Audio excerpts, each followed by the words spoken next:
الحمد لله الحنان المنان الذي خلق الإنسان وعلمه البيان والصلاة والسلام على رسوله سيد الإنس والجان وعلى آله وأصحابه ذوي الخير والإحسان أما بعد فأعوذ بالله من الشيطان الرجيم بسم الله الرحمن الرحيم قد جاءكم من الله نور وكتاب مبين صدق الله مولانا العظيم وبلغنا رسوله النبي الأمين المتين المختار الكريم ونحن على ذلك لمن الشاهدين والشاكرين والحمد لله رب العالمين۔ بارگاہ رسالت معاب صلی اللہ تعالی علیہ وسلم میں درود پاک کا ہدیہ پیش کریں۔ اللہم صلی علی سیدنا و مولانا محمد معدن الجود والکرم وآلہ واصحابہ الکرام وابنہ الکریم وبارک وسلم صلاة دائمة سرمدا ابدا۔ عزیزان گرامی وقار، محافل میلاد پاک کی آج ہماری یہ تیسری نشست ہے۔ اللہ تبارک و تعالی ان محافل کو ہمارے لیے اجر جزیل بنائے اور ہماری نجات کا ذریعہ بنائے۔ عزیزان گرامی وقار، آج کی یہ چوتھی محفل جس میں ہم رسول گرامی وقار صلی اللہ تعالی علیہ وسلم کے حسن و جمال کا تذکرہ کریں، اور جب بات آئے میرے مصطفیٰ کریم صلی اللہ علیہ وسلم کے حسن کی، سارے شعراء اور سارے عشاق کے قلم تھک گئے، خطبہ اور واعظین کی زبانیں سوکھ گئی، لیکن یا رسول اللہ تمہارے ایک وصف کا بھی حق ادا نہ ہو سکا۔ اقبال نے کہا رخ مصطفیٰ ہے وہ آئینہ، رخ مصطفیٰ ہے وہ آئینہ، کہ اب اس طرح کا کوئی دوسرا آئینہ نہ ہماری بزم خیال میں ہے، نہ دکان آئینہ ساز میں ہے۔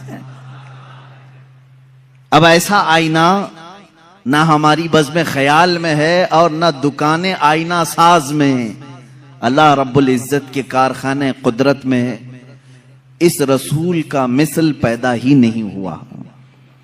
اور آخر مثال کیسے دیں کہ اللہ کے حبیب صلی اللہ تعالی علیہ وسلم کیسے تھے، کس چیز سے انہیں تشبیہ دیں؟ تشبیہ اس سے دی جاتی ہے جو برابر ہو۔ آپ فلاں کی طرح لگتے ہیں، آپ ان کی طرح لگتے ہیں، تھوڑی بہت شباہت ہو، مثل ہو، لیکن جب کائنات میں دوسرا ویسا حسین آیا ہی نہیں تو مثل کس کے کہے ہیں؟ اور یہ ہم نہیں، اگر لوگ یہ سمجھیں کہ بریلوی نعت گو شعراء نے حضور پاک صلی اللہ تعالی علیہ وسلم کی شان میں ایسے قصیدے پڑھے ہیں تو آؤ میں تمہیں بارگاہ صحابہ میں لے چلوں۔ اللہ کے حبیب صلی اللہ تعالی علیہ وسلم کو ان سے زیادہ کس نے دیکھا؟ درباری رسالت میں ہمہ وقت حاضر رہنے والے صحابی رسول حسان بن ثابت رضی اللہ تعالیٰ عنہ کی زبان سے سنیں، فرماتے ہیں وَأَحْسَنُ مِنْكَ لَمْ تَرَ قَطُّ عَيْنِي وَأَجْمَلُ مِنْكَ لَمْ تَلِدِ النِّسَاءُ خُلِقْتَ مُبَرَّأً مِنْ كُلِّ عَيْبٍ كَأَنَّكَ قَدْ خُلِقْتَ كَمَا تَشَاءُ۔ کیا کہا حسان بن ثابت نے؟ کہتے ہیں یا رسول اللہ آپ سے زیادہ حسین میری آنکھوں نے دیکھا ہی نہیں، آپ سے زیادہ حسین میری آنکھوں نے دیکھا ہی نہیں، اور آپ سے زیادہ خوبصورت کسی ماں نے جنا ہی نہیں۔ فرماتے ہیں آپ تو ہر عیب سے پاک پیدا کیے گئے یا رسول اللہ، اللہ نے آپ کو ویسے ہی بنایا جیسے کہ آپ کی مرضی و منشا رہی ہو۔ عزیزان گرامی، اگر حسان بن ثابت کی بات کریں، کوئی یہ کہے کہ انہوں نے کہاں دنیا دیکھی ہوگی، حضور کو صرف دیکھا اور تعریف کر لی، تو ہم سدرہ کے مکین کی بارگاہ میں چلتے ہیں۔ جبرائیل امین جن سے کوئی دنیا کا خطہ شاید رہ گیا ہو، ہر نبی پر انہوں نے وحی اتاری ہے اللہ کی طرف سے، اور ہر کائنات کے زمانے کو دیکھا۔ جبرائیل امین کی زبان کی ترجمانی کرتے ہوئے شاعر نے کہا بارگاہ مصطفیٰ صلی اللہ تعالی علیہ وسلم میں ایک دن وہ حاضر ہوئے اور کہنے لگے آفاق ہا گردیدہ ام بسیار خوباں دیدہ ام۔ کہتے ہیں میں نے کائنات کے بہت سارے مملکتوں کو چھان لیا ہے، بسیار خوباں دیدہ بہت سے اچھے اچھوں کو دیکھا ہے، لیکن یا رسول اللہ تو چیزیں دیگری، اے اللہ کے رسول آپ ایک الگ ہی چیز ہو، آپ کے مثل نہ میں نے پہلوں میں دیکھا نہ کبھی اس زمانے میں دیکھا۔ یہ کون کہتا ہے؟ جبرائیل امین سدرہ کے مکین سید الملائکہ کہہ رہے ہیں۔ عزیزان گرامی وقار، مصطفیٰ کریم صلی اللہ تعالی علیہ وسلم کے حسن اور آپ کے جمال کو ہر سنی مسلمان کو پڑھنا بھی چاہیے، سمجھنا بھی چاہیے۔ کیوں؟ اس لیے کہ محبوب کا حلیہ جب نگاہوں میں آتا ہے تو وہ ہمیشہ آنکھوں میں بس جاتا ہے، اور پھر اس حسین چہرے کو تصور میں لے آؤ تو دنیا کا حسن تمہیں دھوکہ بھی نہیں دے گا، دنیا کا جمال تمہیں پھر اپنی طرف فریفتہ نہیں کرے گا۔ جس کی نگاہوں میں جمال مصطفیٰ آئے، دنیا کا حسن اسے ورغلا نہیں سکتا۔ یہ تو ہماری کمزرفی ہے، یہ ہماری طرف سے کوتاہی و سستی ہے کہ ہم نے رخ مصطفیٰ کو پڑھا نہیں۔ صحابہ نے من عن تصویر مصطفیٰ کتابوں میں لکھ دیا ہے۔ یہ اور بات ہے کہ تصویر حضور اکرم صلی اللہ تعالی علیہ وسلم کی نہیں بنائی گئی، لیکن خد و خال پورے صحابہ نے اس طرح سے لکھ دیے کہ آج بھی اگر تم تنہائی میں بیٹھ کر کے ان خد و خال کی تصوراتی زندگی میں جاؤ گے، میرا یقین ہے کہ تمہیں دیدار مصطفیٰ نصیب ہوگا۔ اللہ کے حبیب صلی اللہ تعالی علیہ وسلم کی وہ تصویر تمہارے ذہن میں چھپ جائے گی۔ آج ہمارا عنوان سخن یہی ہے، بارگاہ مصطفیٰ صلی اللہ تعالی علیہ وسلم کے حسن و جمال، آپ کے خد و خال، آپ کا قد و قامت، آپ کا حلیہ مبارکہ۔ اس لیے کہ ہر مسلمان کو یہ جاننا بھی ضروری ہے کہ میرے نبی دکھتے کیسے تھے، وہ چلتے کیسے تھے، حضور پاک بات کرتے تو کیسے بات کرتے تھے، بیٹھتے تو کیسے بیٹھتے۔ اس لیے کہ خالی صرف ہمیں کہانیاں اور گیت سنانے کے لیے نہیں، قرآن نے حکم دیا ہے کہ رسول کی زندگی میں تمہارے لیے نمونہ عمل ہے، ہمارے لیے تو وہ آئیڈیل ہیں، ہمارے لیے وہ آئیڈیل ہیں، تو ہمیں ان کی ہر چیز سیکھنا ضروری ہے۔ رسول کریم صلی اللہ تعالی علیہ وسلم کو اللہ تعالیٰ نے دنیا میں دونوں عظیم نعمتوں سے نوازا، حسن سیرت بھی عطا کیا، حسن صورت بھی عطا کیا۔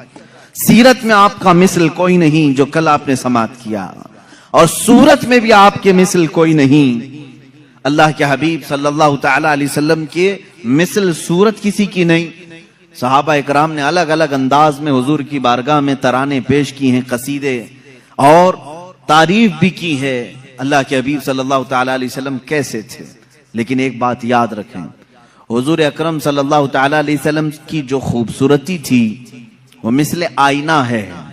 ایک بات سمجھ لیں کہ آئینے میں ہر آدمی اپنے ہی چہرے کو دیکھتا ہے، اور جس کا چہرہ بھدا ہو آئینے کا قصور نہیں ہے۔ ایک روایت سے میں اپنی اس گفتگو کو شروع کرتا ہوں۔ حضور پاک صلی اللہ تعالی علیہ وسلم صحابہ کے ساتھ بیٹھے تھے، ابو جہل آیا اور کہا محمد تم سے زیادہ بدصورت میں نے کسی کو نہیں دیکھا، معاذ اللہ رب العالمین۔ حضور پاک صلی اللہ علیہ وسلم نے کہا صدقت، تو سچ کہہ رہا ہے۔ چلا گیا۔ تھوڑی دیر کے بعد حضرت ابوبکر صدیق رضی اللہ تعالیٰ عنہ تشریف لائے، کہا یا رسول اللہ صلی اللہ علیہ وسلم آپ سے زیادہ حسین و جمیل میں نے کسی کو نہیں دیکھا۔ اللہ کے نبی صلی اللہ علیہ وسلم نے فرمایا صدقت یا ابوبکر، اے ابوبکر تو نے سچ کہا۔ صحابہ جو موجود تھے انہوں نے پوچھا ابو جہل سے بھی آپ نے کہا سچ کہا، صدیق اکبر سے بھی کہا تو سچ کہہ رہا ہے، دونوں سچے کیسے ہو سکتے ہیں؟ ایک نے آپ کی برائی کی، دوسرے نے آپ کی تعریف کی۔ اللہ کے حبیب صلی اللہ علیہ وسلم نے فرمایا اے میرے صحابہ، در حقیقت میرا رخ انور آئینے کی مثل ہے، جو مجھے دیکھتا ہے وہ اپنی سیرت کو دیکھتا ہے۔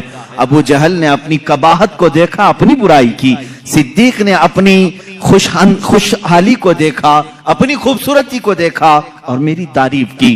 رخ مصطفیٰ ہے وہ آئینہ، حضور پاک صلی اللہ تعالی علیہ وسلم کے جمال جہاں آرا، اس کو اگر میں تصور میں لاؤں تو آج بڑے ادب و احترام کے ساتھ میں آپ سے گزارش کروں گا کہ نوجوانوں دل سنبھال کر، ہوش و حواس کو سنبھال کر میرے مصطفیٰ صلی اللہ تعالی علیہ وسلم کے قد و قامت، حلیہ اور حسن و جمال کو مکمل اپنے دل میں نقش کرنے کے عزم کے ساتھ بیٹھو اس امید کے ساتھ بار الہا آج کی محفل ختم ہو، میں تصور میں آنکھیں بند کروں اور تیرے حبیب کا مجھے دیدار ہو جائے، اور انشاءاللہ جس کی تڑپ جتنی ہوتی ہے اتنی ہی جلدی اسے زیارت بھی ہوتی ہے، کیونکہ میرے آقا صلی اللہ علیہ وسلم نے فرمایا ابغونی فی ضعفائکم، مجھے تم اپنے کمزور لوگوں میں، ٹوٹے ہوئے دلوں میں ڈھونڈا کرو، اس لیے کہ وہاں محمد صلی اللہ علیہ وسلم تشریف لاتے ہیں۔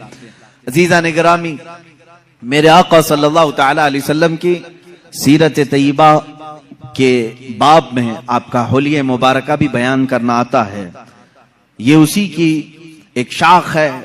حضور اکرم صلی اللہ تعالی علیہ وسلم جب جوان ہوئے اور آپ نے اعلان نبوت فرمایا تب تو آپ کی عمر مبارک 40 سال کی تھی، اور جب آپ نے ہجرت فرمائی جب 53 سال کی تھی عمر پاک آپ کی۔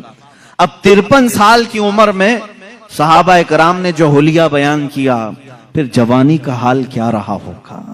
جو صحابہ سیرت کے ان گوشوں میں بیان کی ہیں کہ میرے آقا کا حلیہ ایسا تھا، وہ اتنا حسین ہے کہ جو 25 سال کی جوانی کا حسن رہا ہوگا وہ کس انداز کا رہا ہوگا۔ صحابہ میں حضرت سمرہ بن جندب رضی اللہ تعالیٰ عنہ، حضرت سمرہ بن جندب رضی اللہ تعالیٰ عنہ سے روایت ہے، حضرت براء بن عازب رضی اللہ تعالیٰ عنہ سے روایت ہے۔ کچھ صحابہ اکرام ہیں جنہوں نے حضور صلی اللہ علیہ وسلم کے حسن و جمال کو روایتوں میں نقل کیا، فرماتے ہیں 14ویں کی رات تھی، چاند افق پر طلوع تھا، بڑے آب و تاب کے ساتھ، اور اسی رات کو اللہ کے نبی صلی اللہ تعالی علیہ وسلم اپنے حجرہ انور سے باہر تشریف لائے۔ آپ کے جسم اقدس پر سرخ رنگ کا دھاری دار جبہ تھا، لال رنگ کا جس میں دھاریاں تھیں۔ اللہ کے نبی صلی اللہ تعالی علیہ وسلم وہ زیب تن کر کے باہر آئے۔ صحابہ میں سے کہتے ہیں ہم ایک بار چاند کو دیکھتے، پھر ایک بار رسول پاک کو دیکھتے، ایک بار چاند کو دیکھتے پھر حضور کو دیکھتے۔ اخیر میں ہمارے دل و دماغ نے کہا چاند تو پھیکا پڑ گیا میرے روح محمدی صلی اللہ علیہ وسلم پر۔ میرے آقا صلی اللہ تعالی علیہ وسلم کے جسم اقدس کے سامنے چاند پھیکا لگتا تھا، اور حضور کا حسن وہ بھی سرخ دھاری دار جبے کے اندر، وہ کہتے ہیں ایسا لگتا تھا کہ پورے گلشن میں ایک گلاب کھلا ہوا ہے۔ اور اعلیٰ حضرت رضی اللہ تعالیٰ عنہ نے تو یوں فرمایا ہے کہ گلاب گلشن میں دیکھے ہیں لوگ، گلاب گلشن میں، لیکن مصطفیٰ کریم صلی اللہ تعالی علیہ وسلم کا حسن تو ایسا تھا کہ ایک گلاب میں سارا گلشن کھلا ہوا تھا، سارا گلشن کھلا ہوا تھا۔ صحابہ اکرام رضوان اللہ تعالی علیہ مجمعین نے، کئی صحابہ نے سورج سے تشبیہ دی، کہا میرے آقا صلی اللہ تعالی علیہ وسلم سورج سے زیادہ خوبصورت دکھتے تھے۔ صحابہ سے کسی نے پوچھا، آپ نے کہا سورج سے زیادہ خوبصورت؟ سورج کو تو کوئی دیکھ ہی نہیں سکتا۔ حضور پاک صلی اللہ تعالی علیہ وسلم کے حسن و جمال کو لوگ دیکھنے کے لیے وارفتہ ہوتے۔ اس صحابی نے کہا میں نے وہ دوپہر والا سورج نہیں کہا، وہ چاشت والا سورج کہا ہے، جس کو دیکھنے سے ہڈیوں میں بھی طاقت آتی ہے، جس کی روشنی سے بدن میں بھی قوت آتی ہے، اس کو ضحیٰ کہتے ہیں۔ قرآن پاک میں بھی وَالضُّحَىٰ وَاللَّيْلِ اِذَا سَجَىٰ، قرآن میں جو آیتیں آئی ہیں، ضحیٰ کہتے ہیں ناشتے کے وقت جو سورج نکلا رہتا ہے 8 بجے سے لے کر 9 بجے کے بیچ، جس کی ہلکی ہلکی سی روشنی تمہارے جسم پر ابھی ابھی گرماہٹ پیدا کرتی ہے، اور اس وقت سورج کی ٹکیا پر تمہاری نگاہیں بھی ٹکتی ہیں، اس سورج کو کہتے ہیں ضحیٰ۔ چاشت کے وقت والا سورج جو پوری کرنیں دنیا میں پھیلا چکا ہوتا ہے، اور اللہ رب العزت نے خود رخ مصطفیٰ کو وہ صبح کے سورج سے تشبیہ دی ہے۔ عزیزان گرامی، اب یہاں تشبیہات بہت ساری ہیں، صحابہ کرام نے الگ الگ تشبیہیں دی۔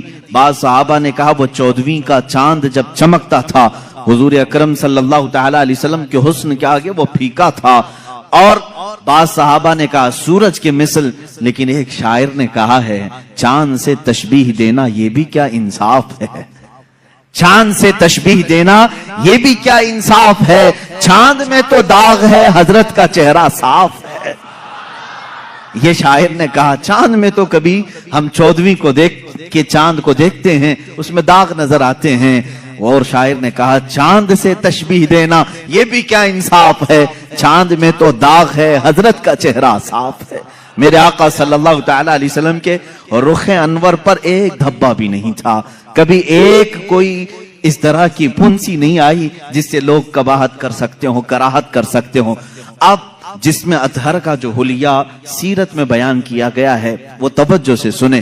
اللہ کے حبیب صلی اللہ تعالی علیہ وسلم قد و قامت میں نہ بہت زیادہ لمبے تھے اور نہ پست قد تھے، درمیانی قد، لیکن وہ بھی اس کمال کا کہ اگر 1000 کے مجمع میں ہو تو سب سے بلند میرے آقا نظر آتے تھے۔ یہ قد و قامت، صحابہ نے فرمایا وہ بہت زیادہ لمبے نہیں تھے، بہت زیادہ پست قد بھی نہیں تھے، درمیانی قد، لیکن 1,00,000 صحابہ کے درمیان بھی ہوتے حضور کا چہرہ سب سے نمایاں نظر آتا اور سب سے بلند نظر آتا۔ یہ تو میرے آقا کا معجزہ بھی تھا۔ قد و قامت کے متعلق صحابہ نے یہ فرمایا، اور اس کے بعد صحابہ نے ام المومنین عائشہ صدیقہ رضی اللہ تعالیٰ، ام سلمہ رضی اللہ تعالیٰ، یہ وہ صحابہ اور صحابیات اور ازواج کی تذکرے میں کر رہا ہوں جنہوں نے میرے آقا صلی اللہ تعالیٰ علیہ وسلم کے ساتھ اپنی زندگی کے لمحات بتائے ہیں اور صحبت پائی ہے۔ انہوں نے تاریخ میں حضور کا حلیہ رقم کیا ہے۔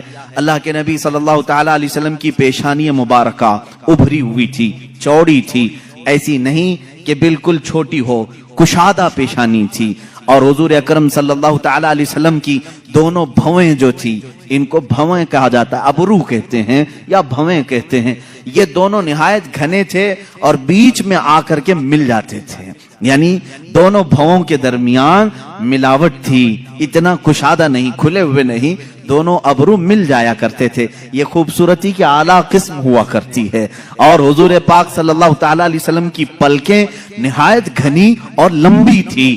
حضور پاک صلی اللہ تعالیٰ علیہ وسلم آنکھ بند کرتے تو نظر آتا، آنکھ کھولتے تو نظر آتا، بلکہ بعض صحابہ کہتے ہیں ایسا لگتا دن ہو رہا ہے رات ہو رہی ہے، دن ہو رہا ہے رات ہو رہی ہے۔ آنکھوں میں یہ جو پلکیں تھی کافی گھنی تھی، اور حضور اکرم صلی اللہ تعالیٰ علیہ وسلم کی بینی مبارکہ یعنی ناک شریف، حضور اکرم صلی اللہ علیہ وسلم کی نہایت ہی کھڑی ناک تھی، سیدھی بالکل، ایسی نہیں کہ چوڑے ہوں یا نتھنے نظر آتے ہوں، لیکن کھڑی ناک تھی، ایسے لگتا تھا کہ جیسے بالکل کسی نے چاندی سے تراش کر کے رکھا ہو۔ یہ بھی صحابہ نے کہا حضور کا جسم ناز ایسا لگتا تھا جیسے کسی نے چاندی میں ڈھال کر کے اتارا ہے، اور یہ بینی مبارکہ تھی۔ اور حضور اکرم صلی اللہ تعالیٰ علیہ وسلم کے رخسار مبارک، حضرت عائشہ صدیقہ فرماتی ہیں نہ بہت زیادہ ابھرے ہوئے تھے، نہ بہت زیادہ چپکے ہوئے تھے، ہموار تھے، لیکن جب حضور مسکراتے تھے تو اس میں انار کی سرخی آتی تھی، اور جب ناراض ہوتے، غصہ ہوتے تو اس میں لال پن نظر آتا تھا۔ صحابہ اس سے محسوس کر لیتے حضور پاک صلی اللہ تعالیٰ علیہ وسلم کے رخسار پاک۔ یہاں تک کہ ایک صحابی نے کہا حضور گورے رنگت کے تھے، لیکن گورے کا مطلب چونے جیسی سفیدی نہیں، بلکہ کہتے ہیں ایسے گورے جس کو کہتے ہیں گلابی رنگت ہو۔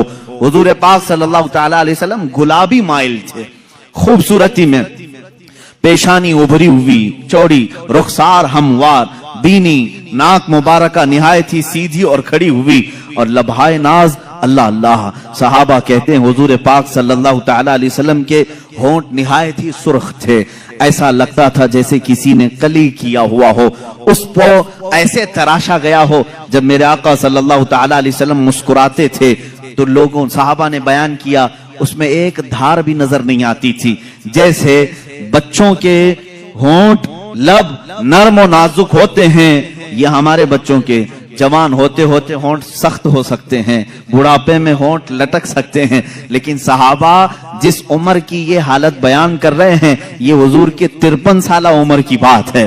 53 سالہ عمر کے وقت حضور کے لبھائے ناز نہایت ہی نرم اور بہت ہی دلگداز تھے۔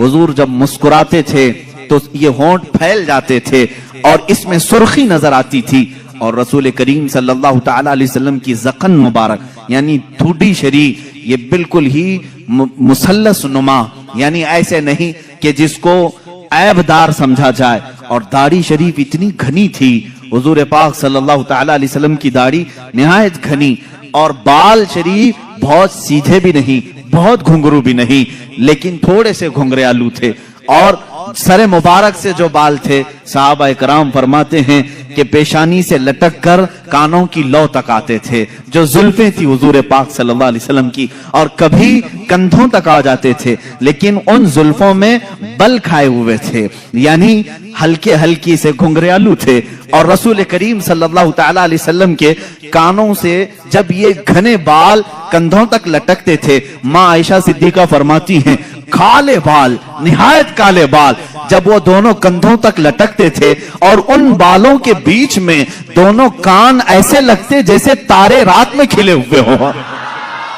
دو بڑے ستارے ان گھنے بالوں کے درمیان کھلے ہوئے ہوں. صحابہ کہتے ہیں اسی طرح سے نظر آتے تھے, کیونکہ کانوں میں بالکل سفیدی تھی, بہت ہی روشنی تھی, اور بال نہایت ہی رنگ کالے. اور ان کالی رنگت میں جب وہ سفید رنگ کے کان ہوں, یقیناً وہ خوبصورت ہوں گے, یقیناً وہ تارے سے زیادہ خوبصورت لگتے ہوں گے. اب گردن مبارک جو تھی صحابہ کہتے ہیں سراہی نما تھی, ایسے جیسے کہ حضور اکرم صلی اللہ علیہ وسلم پانی پی رہے ہوں تو صحابہ کو یہ تک نظر آتا تھا کہ پانی اتر رہا ہے, جیسے شیشے کے اندر سراہی میں پانی ڈالا جائے. اور ایک صحابی بیان کرتے ہیں حضور پاک صلی اللہ تعالی علیہ وسلم سے جس نے مصافحہ کیا, وہ ہتھیلیاں اتنی نرم و گداز تھی, کہتے ہیں دنیا کے کسی ریشم میں اتنی نرم و گدازت نہیں ہوتی, اتنی لطافت نہیں ہوتی, اتنی لطافت. اور وہ بھی کس عمر کی بات, 53 سالہ عمر کی بات ہے. ہاتھ جوان ہوتے ہوتے سخت ہونے لگتے ہیں. بچوں کے تو ہم سمجھ لیں گے کہ نرم ہوں گے, لیکن جوانی میں ہاتھ چھوتے ہوئے محنت کرتے ہوئے سخت ہو سکتے ہیں. صحابہ نے جو حلیہ بیان کیا ہے یہ رسول کریم صلی اللہ علیہ وسلم کے 53 سال کے بعد کا حلیہ ہے, اور اتنے نرم کہ جو ایک مرتبہ مصافحہ کرے اس کو ایسا لگتا کہ میں نے اپنے ہاتھ کسی دیباجے میں, کسی ریشم کی کان میں رکھ دیا ہے. اور جن صحابہ نے حضور صلی اللہ تعالی علیہ وسلم کے بازوئے مبارکہ پکڑے ہیں وہ کہتے ہیں ایسا لگتا تھا جیسے کسی نرم روئی کو ہم نے پکڑا ہے, لیکن اس کی طاقت کا اندازہ کس کو ہے, اس کی طاقت کا اندازہ کس کو ہے. عزیزان گرامی, رسول کریم صلی اللہ تعالی علیہ وسلم کے بازوئے مبارکہ بھی صحابہ نے لکھے. اتنا قربان جاؤ صحابہ کے عشق پر کہ کسی اور کا حلیہ ایسا لکھا ہی نہیں ہوگا پوری دنیا میں کہ صحابہ نے جس طرح سے بیان کیا ہے. حتیٰ کہ پوری 63 سالہ عمر پاک آئی میرے آقا کی, صحابہ کہتے ہیں حضور صلی اللہ علیہ وسلم کے پورے بال کالے ہی رہے, داڑھی مبارکہ کالی رہی. ان پورے داڑھی اور سر کے بالوں میں صحابہ کہتے ہیں 14 بال سفید آئے تھے. کتنے؟ 14 بال سفید آئے تھے. اللہ اللہ, صحابہ کا یہ عشق تھا, وہ حضور پاک کے سفید بال تک گن کر کے رکھتے تھے. وہ صحابہ جانثار تھے, ہر عضو کو, ہر ادا کو انہوں نے تحریر میں لایا ہے. اللہ کے نبی صلی اللہ تعالی علیہ وسلم کی اس صورت مبارکہ میں جو باتیں میں نے عرض کی, گردن سراہی نما, ماں عائشہ صدیقہ فرماتی ہیں شکم پاک کیسا تھا, کہتی ہیں سینہ جس طرح سے تھا اتنا ہی پیٹ مبارک بھی تھا. شکم نہ سینے سے باہر آیا ہوا تھا. اور سینہ کیسا تھا, وہ کہتے ہیں نہایت ہی مضبوط, بالکل سیدھا اور کافی کشادہ سینہ تھا. رسول کریم صلی اللہ تعالی علیہ وسلم کا سینہ کافی کشادہ, اور پیٹ مبارکہ سینے سے باہر آیا ہوا نہیں تھا, بالکل سینے کے برابر تھا. اور ماں عائشہ صدیقہ رضی اللہ تعالیٰ عنہ نے اب قدمہائے ناز کو بھی بتایا ہے. اللہ اللہ, رسول کریم صلی اللہ تعالیٰ علیہ وسلم کے پیر مبارک اس قدر حسین و جمیل تھے, کہتے ہیں کہ ان کے پیروں کے اندر ایک عجیب تاثیر یہ تھی کہ وہ پتھر پر رکھتے تھے تو نشان آ جاتا تھا. تھے اتنے نرم و نازک کہ اگر ہم ہاتھ میں لے لیں تو روئی کا سا احساس ہو, لیکن جب وہ سخت پتھر پر میرے آقا قدم رکھتے تو پتھر نرم ہوتا اور نقشے رسول پاک, قدم رسول پاک کو اپنے سینے میں لے لیتا. رسول کریم صلی اللہ تعالی علیہ وسلم کے کف پا, حضور پاک کے قدم پاک کے نقش کو بہت ساری جگہوں پر محفوظ کیا گیا. آج بھی پتھروں پر حضور کا نقش پا ملتا ہے. اللہ کے حبیب صلی اللہ تعالی علیہ وسلم کے قدمہائے ناز ہیں. رسول کریم صلی اللہ تعالی علیہ وسلم کے دندان مبارک